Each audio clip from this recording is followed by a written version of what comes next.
सो hi guys, आज की इस वीडियो में हम करंट के मोस्ट एक्सपेक्टेड एमसीक्यूज़ को देखेंगे। ये जो एमसीक्यूज़ हैं ये हर एक एग्जाम के लिए बहुत ही इंपॉर्टेंट है ना। वो क्वेश्चन क्या बोलता है, एक टर्म है फोटॉन वैली। ये कभी कभी न्यूज़ में देखने को मिलती है, लेकिन ये स्पेस साइंस के रिगार्डिंग है।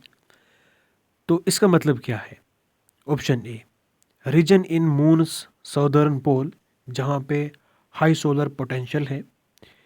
जियोलॉजिकल फॉर्मेशन है लिबिया में, जो कि रिजेंबल होती है प्लानिटरी बॉडीज़ के साथ। हाई अल्टीट्यूड कॉरिडोर चिली में, ठीक है, जहाँ पे मल्टी सोफिस्टिकेटेड ऑब्जर्वेटरीज हैं। And zone around a black hole, जहाँ पे लाइट एस्केप नहीं होती। तो कौन सा स्टेटमेंट करेक्ट है? इसका जो सही आंसर है वो ऑप्शन सी है, यानी कि हाई अल्टीट्यूड कॉरिडोर है चिली में। यहाँ पे मल्टीपल सोफेस्टिकेटेड ऑब्जर्वेटरीज यहाँ पे एस्टेब्लिश करके रखी हैं, लगा के रखी हैं ऑब्जर्वेटरीज। ठीक है, हाई कॉरिडोर रीजन है कहाँ पे? चिली में। नाउ नेक्स्ट क्वेश्चन, कॉट टी सेल थेरेपी, इसके रेफरेंस में हमें इन स्टेटमेंट्स को कंसिडर करना है। नाउ स्टेटमेंट वन क्या बोलता है? It involves modification of patient's immune cell to target cancer. कि यहाँ पे पेशेंट के जो इम्यून सेल्स होते हैं उनको मॉडिफाई किया जाता है ताकि कैंसर को टारगेट कर सके।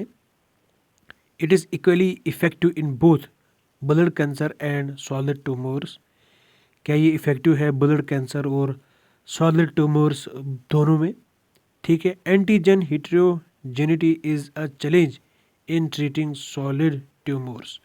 जो एंटीजन हिट्रोजेनिटी है, क्या ये चैलेंज है सॉलिड ट्यूमर्स को ट्रीट करने के लिए? सॉरी, यस, मैंने सोचा कि ये टारगेट है। नाउ इसका सही आंसर क्या हो सकता है? 1 and 3 only, 1 and 2 only, 2 and 3 only, या फिर 1 2 and 3? तो इसका जो सही आंसर है ऑप्शन ए है, यानी कि 1 and 3 ओनली। आई बात समझ में? नाउ नेक्स्ट क्वेश्चन की बात करते हैं। Consider the following statements regarding global military expenditure. Global military expenditure के रिगार्डिंग हमें इन स्टेटमेंट्स को कंसिडर करना है। क्या India third largest military spender है ग्लोबली?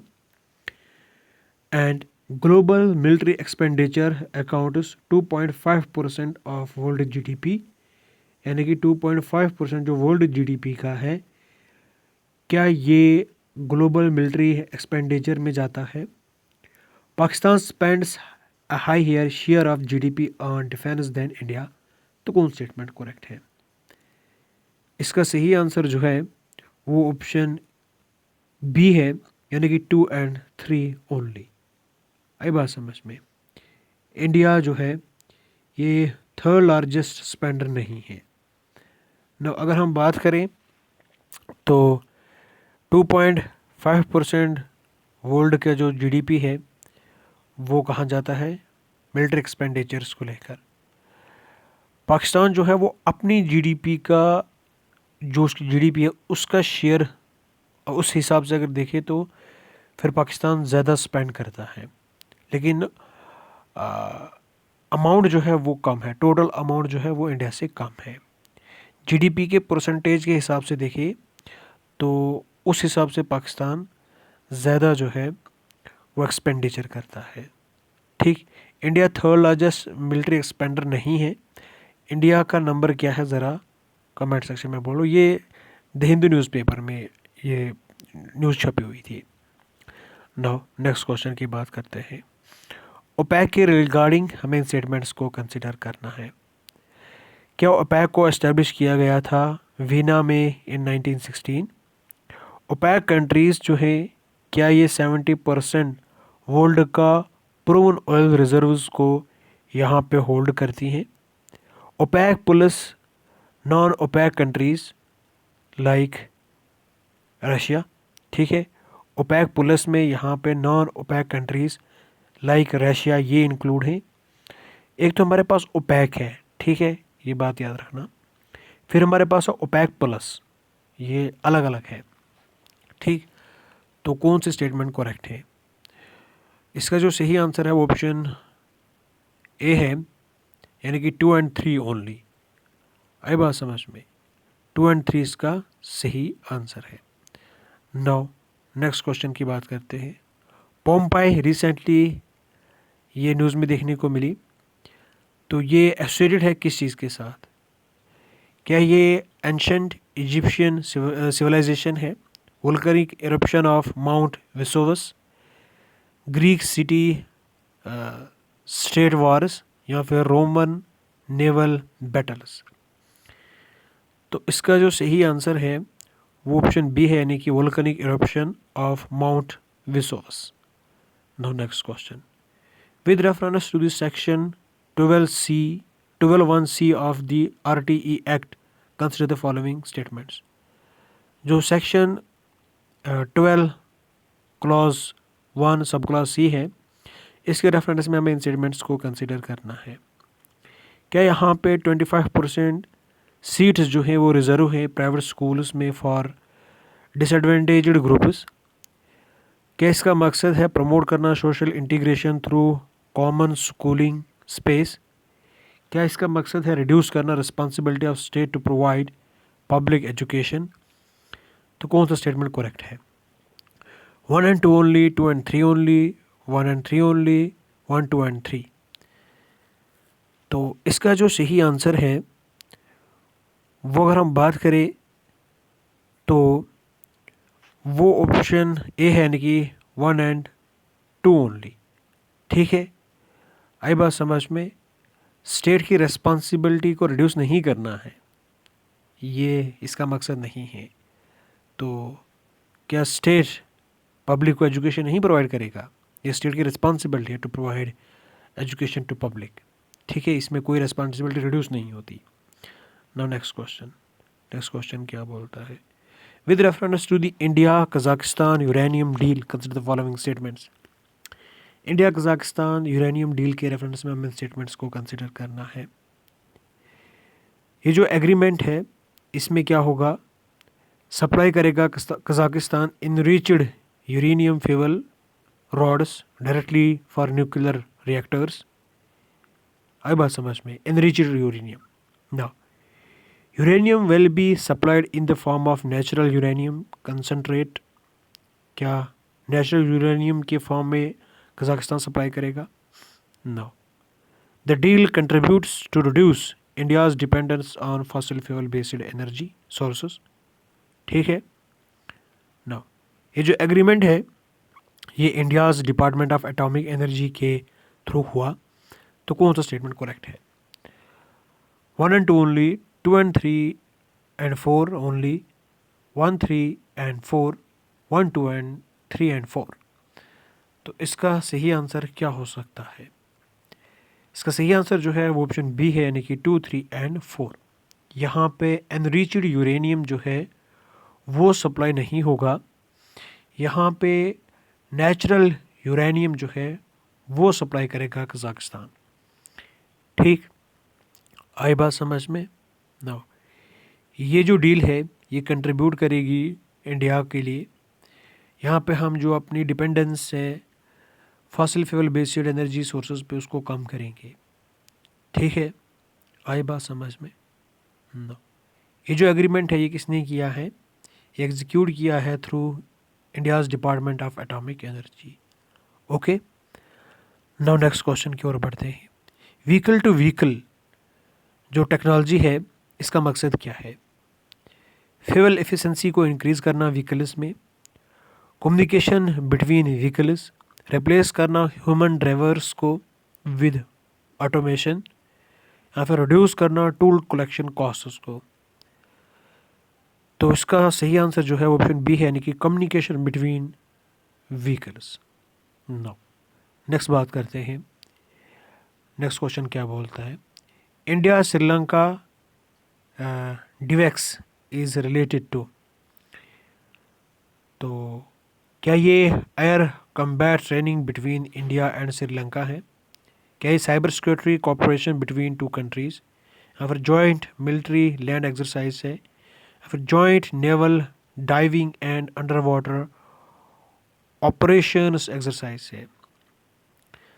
तो इसका जो सही आंसर है ऑप्शन डी है, यानी कि ये joint naval diving and under water operations exercise है। ठीक है। Now next question, with reference to the E100 fuel, and recently जो पॉलिसी है ये E100 फ्यूल वाली पॉलिसी लाएगी, इसके रेफरेंस में हमें इन स्टेटमेंट्स को कंसीडर करना है। ई फ्यूल का मतलब होता है पेट्रोल ब्लेंड करना विद 100% इथेनॉल के साथ।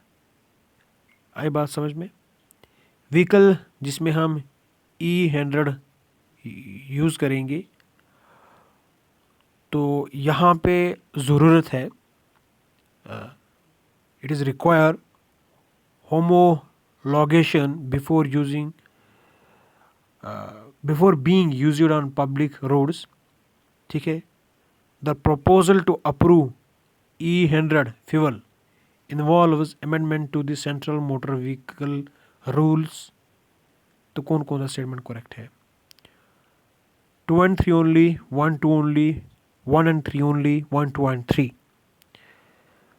तो इसका सही आंसर जो है वो ऑप्शन ए है, यानी कि 2 and 3 ओनली। आई बात समझ में?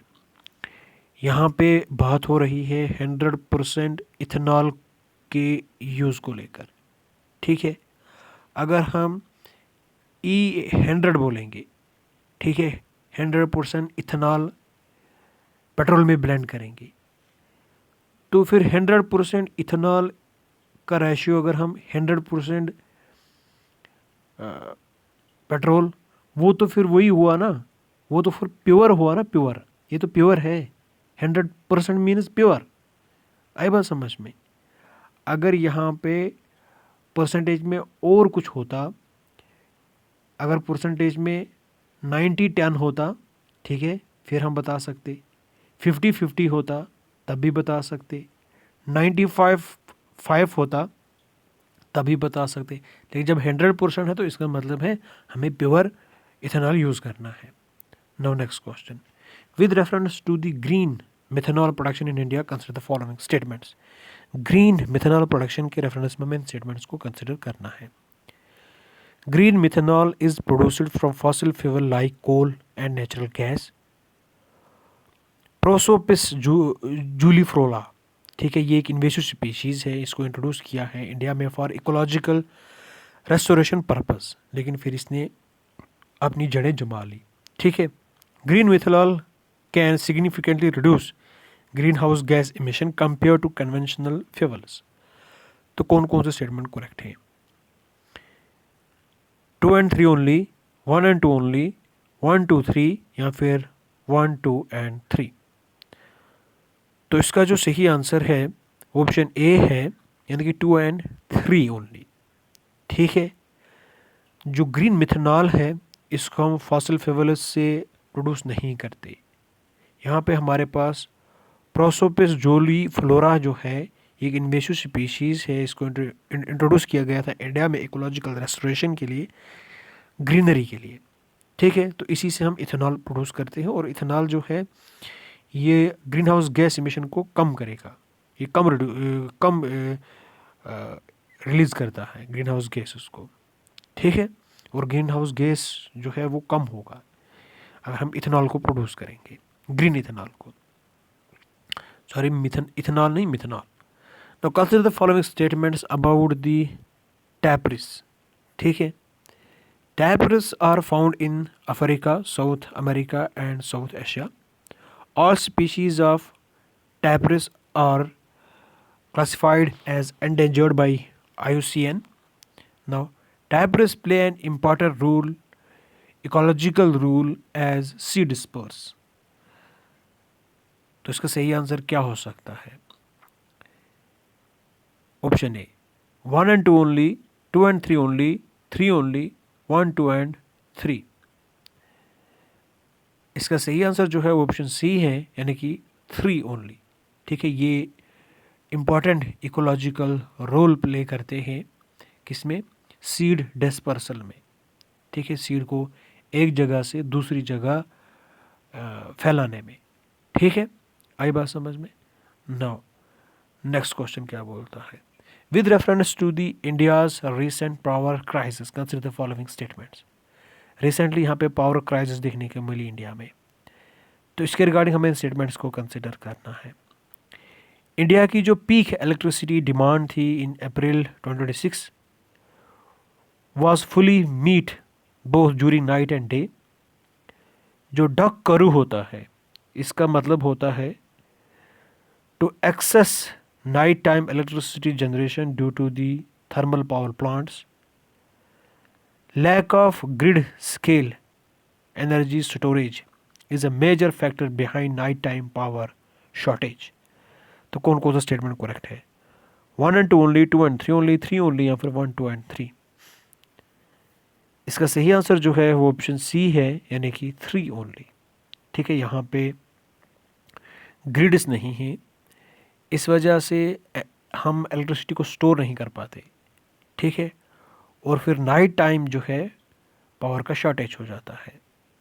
आई बात समझ में?